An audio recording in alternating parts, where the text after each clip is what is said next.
En la tarde del 9 de junio de 2022, el día en que la iglesia celebraba la fiesta litúrgica de Jesucristo, sumo y eterno sacerdote, José Elmer Benítez llegó a la ermita de la comunidad del Espinal en el municipio de San Juan, departamento de Intibucá, en Honduras, para celebrar la palabra y dar la comunión con las hostias consagradas por los sacerdotes.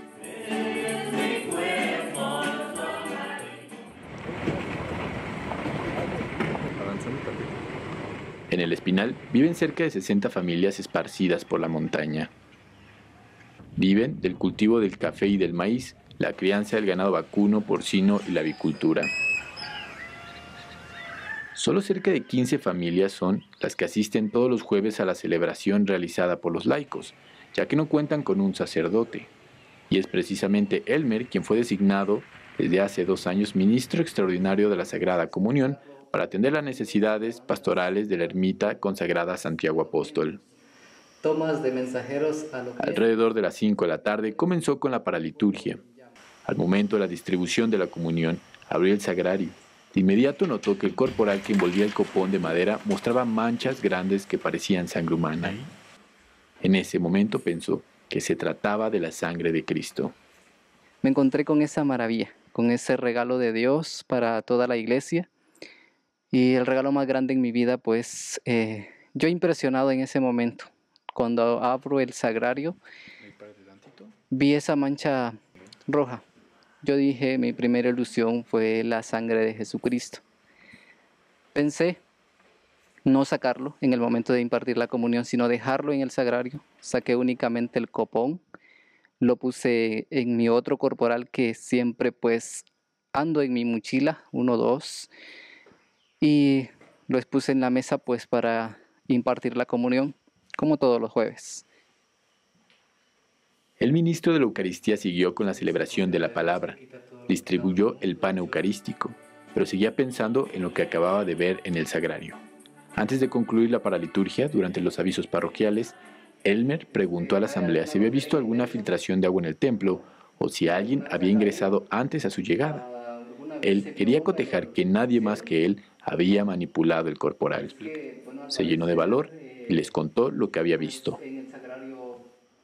Él hizo sus preguntas, si caían goteras, pero era difícil que fuera una gotera. Entonces ya nos comentó cuál era la razón. Entonces nosotros le pedimos que nos mostrara el corporal y lo vimos así con esa mancha de sangre. Y pues procedimos a tomarle videos, fotos. No, yo dije, como es milagroso, ¿verdad? Y uno en la iglesia está bien, decía yo, en la mente mía, pues dije yo, esto es algo que Dios ha puesto para nosotros, ¿verdad?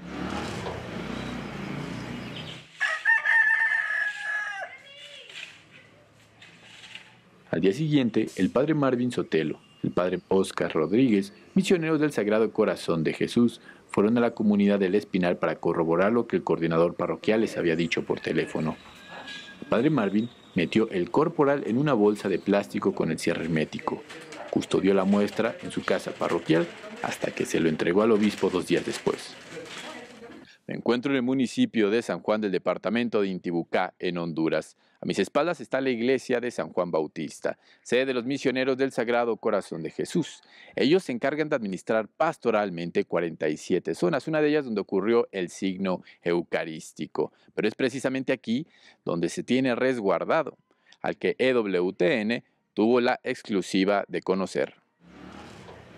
Cuando le fue entregado el corporal a Monseñor Walter Guillén Soto, primer obispo de la diócesis de Gracias, confesó sentirse escéptico al inicio.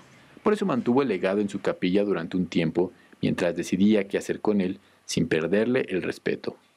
La lógica nos hace ser también a nosotros un poco prudentes en cuanto a creer las cosas sin filtrarlas, sin analizarlas y sin buscar la razón y la causa última y primera. Por esta razón, el obispo mandó realizar análisis en el Centro Médico de Santa Rosa de Copán. Se hicieron pruebas de oxidación y dilución, y fue aquí donde se dañó la muestra. Al concluir que no se contaba con el material necesario para el análisis, se mandó al Centro Toxicológico DISATES en Tegucigalpa. Allí el doctor Héctor Díaz del Valle encabezó la investigación. Se determinó el tipo de sangre, se determinó qué sangre era, porque sí se hizo pruebas para saber si era sangre de animal, si era algún residuo vegetal, si era resina de madera, si era cualquier otra sustancia que no fuera sangre humana. Luego se hizo la prueba de sangre humana y pues salió positiva. En el tipaje de sangre del corporal pues nos dio resultado que es AB positivo el tipo de sangre. El AB es el tipo de sangre que también se halló en el famoso milagro eucarístico en la Ciano, Italia, y es el mismo tipo de sangre que se detectó en la sábana santa en la que envolvieron al cuerpo de Jesús al ser bajado de la cruz, que aún se conserva en Turín, Italia. A finales de octubre de 2022, comenzó el análisis con la intervención de una perita forense externa y una experta en toxicología analítica. Las pruebas periciales descartaron que el patrón de las manchas de sangre pudiera haber sido realizada de una forma artificial. Se realizó el mismo procedimiento a la almohadilla debajo del corporal y al copón de las hostias. En el copón no se halló rastro de sangre. Sin embargo, fue todo lo contrario a la almohadilla, donde había más manchas parecidas a la sangre humana como las del corporal. Luego de hacer indagatorias científicas y poner bajo juramento notariado las declaraciones de los testigos, el obispo pudo confirmar que se trataba de un milagro eucarístico. La credibilidad yo no la pongo en duda. Pienso que este signo extraordinario, este signo visible, tangible, sensible, verificable de esta manifestación de la sangre de nuestro Señor en un corporal sencillo, en una comunidad desconocida, en medio de la ruralidad más extrema de nuestro ambiente agrícola, dice mucho en este tiempo. A 25 minutos del municipio de San Juan, en un camino de tierra escondido entre las montañas y entre los plantíos de café, que también descubre un paisaje hermoso, se encuentra la ermita de Santiago Apóstol, lugar donde ocurrió el supuesto milagro. Pero ¿por qué el Señor quisiera mostrarse justamente aquí en la comunidad del Espinal? Lugar en donde habitan aproximadamente 250 personas, pues esta es una de las grandes incógnitas que surgen. Es el tiempo de los laicos, y que es la fe de los laicos la que ha mantenido viva también la vitalidad de la Iglesia en estos rincones del mundo. Es el tiempo de los laicos, es el compromiso de los laicos, y oír al laico y creerle al laico es también sinodalidad. Para mí esto es un milagro de la sinodalidad, porque igual que pasó con Juan Diego y su obispo Zumárraga, cuesta muchísimo que el obispo pueda creer sin soberbia lo que otra persona le dice que es verdad. Y para mí y para todo el clero de nuestra diócesis ha sido de verdad una conversión, un signo y un llamado de conversión para reconocer la voz de Dios en la voz de nuestros hermanos los laicos.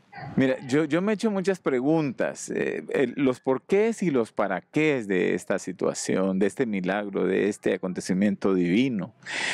Y no tengo respuesta, no sé por qué, eso lo sabe Dios nada más. Sí creo que Dios se manifestó en una comunidad pobre, en esta zona de Honduras. Él nació pobre en Belén, ¿verdad? Él creció entre los pobres y sus preferidos son los pequeños y sencillos. Entonces pienso que hay una coherencia ahí. Los sacerdotes custodios y el obispo fueron muy cuidadosos. Difundieron información a los fieles sobre lo que es un milagro eucarístico, pero no invitan al culto ni a la adoración del corporal con la sangre de Jesús. Y en realidad, son muy pocas personas las que han tenido el privilegio de verlo. La evidencia científica y los testimonios notariados fueron enviados a Roma para una investigación independiente, cuya respuesta se espera. El milagro eucarístico del Espinal edificará la fe de los hondureños.